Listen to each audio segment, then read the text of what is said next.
अंतरिम जामीन मिळणं किंवा जामीन मिळणं ही एक न्यायिक प्रक्रिया आहे. न्यायालयासमोर जी भूमिका आली त्याच्यातून न्यायालयाने हा कदाचित निर्णय घेतला असावा.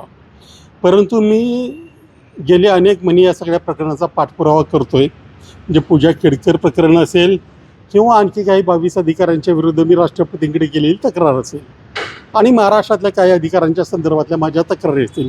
या सगळ्यामध्ये सगळ्या यंत्रणांचं धोरण हे बोट चेपा आहे असं माझं मत झालेलं आहे.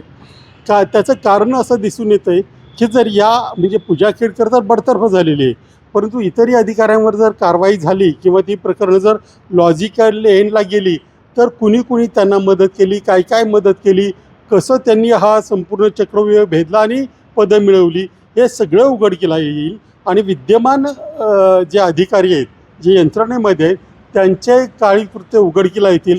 त्यामुळे यंत्रणांनी बोटचेप धोरण स्वीकारलेलं आहे आणि त्याच्यातून मग जामीन मिळणं वगैरे असे प्रकार घडत आहेत. परंतु एक लक्षात ठेवलं पाहिजे की हा प्रकार केवळ पूजा केडकर किंवा 4-2 अधिकाऱ्यांपुरता मर्यादित नाही, तर हा देशाच्या लोकशाहीचा प्रश्न आहे. त्यामुळे आज ना उद्या हे प्रकरण आपण लॉजिकल एंडला नेऊ. माझ्याकडे जे काही पुरावे आहेत त्याच्या आधारे मी सुप्रीम कोर्टापर्यंत जाणार आहे, एवढं मात्र नक्की.